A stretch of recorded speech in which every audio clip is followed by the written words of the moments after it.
Boa noite, não, boa tarde ainda, né? Bom, então eu vim falar para vocês um pouquinho, né? Alguém da gastronomia falando, vamos ver se a gente consegue se comunicar na mesma linguagem. Eu vim falar um pouquinho sobre o que é a gastronomia e, acima de tudo, falar para vocês, compartilhar com vocês a minha experiência da minha pesquisa atual. Como vocês já ouviram, eu sou professora. Atualmente eu coordeno o curso de gastronomia da Unicinos. Isso me dá a oportunidade de conviver com muitas pessoas diferentes, de trabalhar em projetos sempre ligados à alimentação. Então, vou falar um pouquinho para vocês entenderem, tentar passar para vocês como é que a gente pode perceber a sociedade através do alimento. Em primeiro lugar, é preciso que a gente compreenda que comer é um ato social. Quando a gente come para sobreviver, obviamente, certo? Só que, a partir disso, a gente come para sobreviver, mas não apenas para viver. A gente começa a desenvolver relações com esses alimentos e, através dessas relações, a gente começa a gerar significado. Por exemplo, quando a gente nasce, a gente começa se alimentando do leite materno e, à medida que nós vamos nos alimentando em casa, vão se criando determinados hábitos. Através da experiência, a gente vai aprendendo a comer de uma determinada forma. Depois, vai para a escola, para a faculdade, para os colegas de trabalho. Com os grupos diferentes que a gente vai convivendo, a gente vai conhecendo diferentes formas de comer e vai se criando, então, o gosto individual. A gente constrói um gosto e cada um de nós tem um gosto muito diferente, de acordo com toda essa história, toda essa bagagem que nós vamos carregando. Isso é muito interessante, porque, obviamente, cada um de nós tem uma forma de olhar o alimento, uma forma de olhar a comida, só que a gente consegue identificar alguns padrões. Através dessa identificação desses padrões, nós conseguimos perceber diversas formas de consumir o alimento. Podemos pensar no consumo do alimento como a gente pode pensar em qualquer outro tipo de consumo se nós aplicarmos a mesma metodologia. Então, o meu objetivo também é mostrar para vocês, compreendendo a forma com que a gente se alimenta, que a gente desenvolve através da vida determinados padrões que fazem com que a gente não goste de leite, não goste de cebola, goste de tomate. A gente vai construindo uma forma, e essa forma vai fazer com que nós tenhamos determinadas influências na maneira que a gente come. Uma delas é a cultural, ou seja, a gente come da forma com que a gente aprende com nossos pais, com o grupo que a gente está, com as pessoas da nossa volta. As pessoas da nossa volta têm uma influência italiana, francesa, portuguesa, indígena. Isso vai fazendo com que a gente se identifique com determinados grupos. Com isso, entra a minha pesquisa.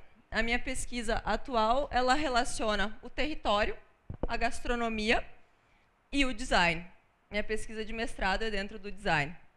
Meu objetivo, claro, é identificar nos produtos gastronômicos, ligados com o conceito de território, estratégias para valorizá-los. Porque vocês vão entender ao longo do que eu vou explicar para vocês que realmente eles têm uma senhora dificuldade de inserção de mercado. Mas eu não vou falar especificamente de design, porque design vocês vão ter aqui os experts que vão falar, então é preferível eu falar mesmo de cozinha. Assim eu falo porque eu entendo, né? A gente fica no seu território. Mas, enfim, o que eu estudo dentro disso, dentro dos produtos gastronômicos, para compreender a situação deles, a minha pesquisa, eu faço uma pesquisa da cadeia de valor desses produtos.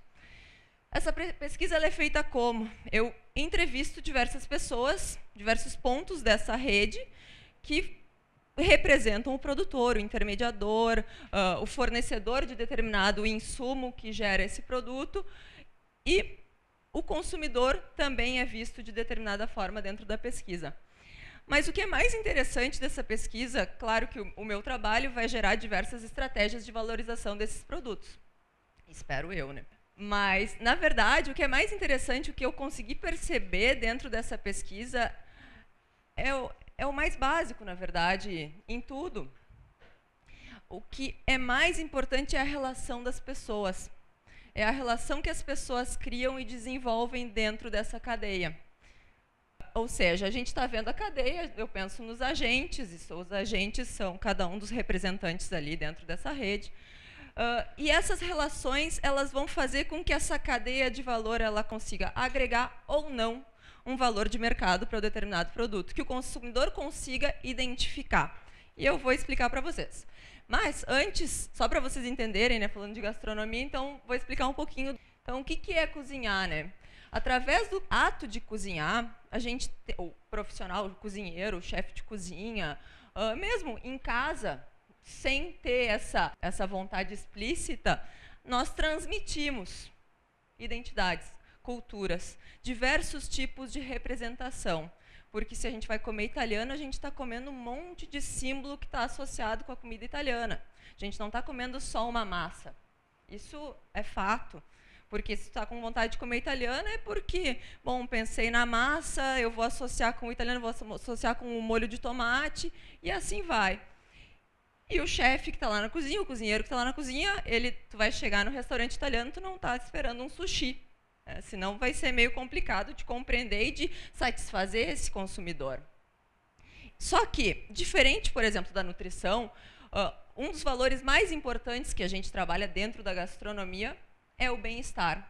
É a busca pelo bem-estar, pelo prazer através da mesa, certo? Através da refeição. Por essa razão, então, agora, só para a gente conseguir contextualizar, assim, começar a dar água na boca, afinal de contas é o primeiro aperitivo, tem que gerar um pouquinho de expectativa. A identidade, então, a gente consegue, vendo uma feijoada, deu água na boca, obviamente, se tivesse o cheirinho aqui no ar, então ia ser perfeito.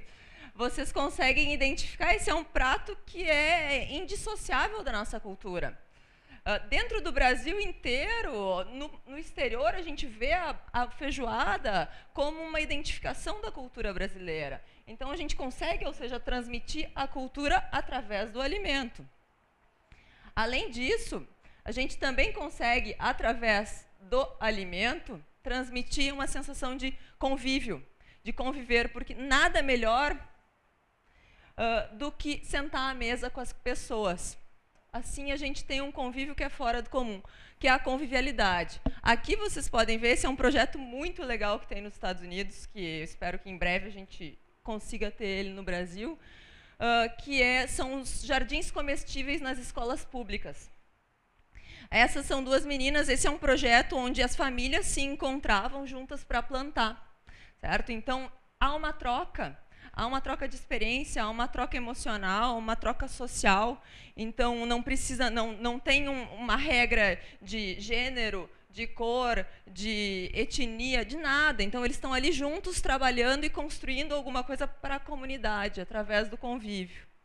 Mas, acima de tudo, desde pequeno, a gente tem o bem-estar através da comida. A sensação de prazer, o chocolate, a história do chocolate que tem aquela proteína específica, é um antidepressivo, então a gente consegue ter uma sensação de alívio, de bem-estar. É isso que gera nesse nenê todo lambuzado, da mesma forma como gera na gente grande comendo a feijoada ou comendo um churrasco, claro, gaúcho, carne boa. Mas, além disso, comida é muito mais, né? Se a gente parar para pensar, comida é uma linguagem. Ontem eu estava numa palestra do fundador do Slow Food, eu não sei se vocês conhecem o movimento do Slow Food. É fantástico, ou seja, eles criaram um movimento contra o paradigma que eles chamam do fast food, então comer lentamente.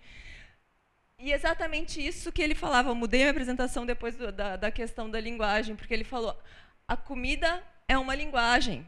É extremamente importante a gente entender isso. Quando a gente come um prato, aquele prato é uma palavra. Quando a gente come uma feijoada completa, aquela feijoada completa é uma frase, é um texto que a gente está criando. Porém, para criar esse texto, para criar essa palavra, a gente precisa do quê, né? Que a gente volta lá para os produtos gastronômicos. Os ingredientes formam o alfabeto da comida. Se a gente não tem um determinado ingrediente, que é o caso do slow food, é a luta do slow food, se a gente perde a biodiversidade, a gente perde a forma de escrever, porque a gente perde uma letra do alfabeto.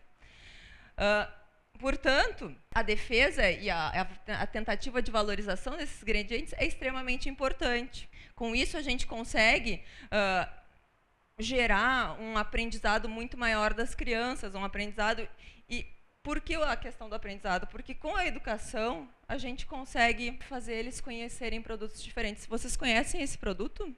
Conseguem identificar? Realmente, é uma semente.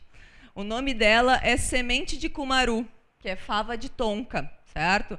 É uma semente que tem na Amazônia, Nordeste, cumaru, se vocês verem muitos pisos. Eu sei que era difícil. A semente de cumaru, ela é tipicamente brasileira. Nenhum de nós conhecia antes disso, certo? Ela é vendida na Europa a 500 euros o quilo. Não é usada pelos cozinheiros no Brasil, mas na Europa é vendida a 500 euros o quilo. Ela substitui a baunilha de uma forma fantástica. Ela dá um sabor, ela dá um aroma completamente diferente. Mas vou para uma coisa um pouquinho mais simples, então. Não tão exótica. Vocês conhecem esse queijo? O nome dele é queijo serrano. Vocês conhecem o queijo serrano? Não, né? Esse é um queijo que está diretamente ligado com a história do Brasil. Ele é um queijo que é resultado da movimentação do tropeirismo, do escambo que ocorria nos campos de cima da serra.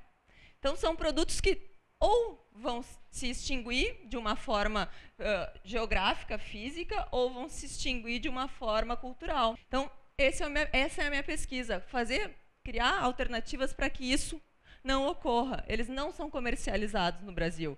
Por que eles não são comercializados no Brasil? Porque ele tem sérios problemas dentro da cadeia de valor dele. Esses problemas são o quê? São lacunas de significado. O que através da pesquisa nós conseguimos identificar? Que, na verdade, entre o produtor, no caso do queijo serrano, por exemplo, entre o produtor, o intermediador, que é um lojista regional ali, da cidade mesmo, ele não consegue entender, ele não sabe toda essa história que tem o queijo serrano, todo esse valor histórico que tem o queijo serrano.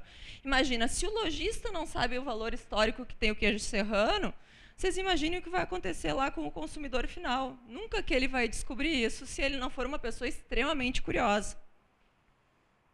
Mas, claro que a gente não traz só o problema, a gente quer buscar uma solução, né? Essa solução, na verdade, é uma mudança na relação entre os agentes da cadeia.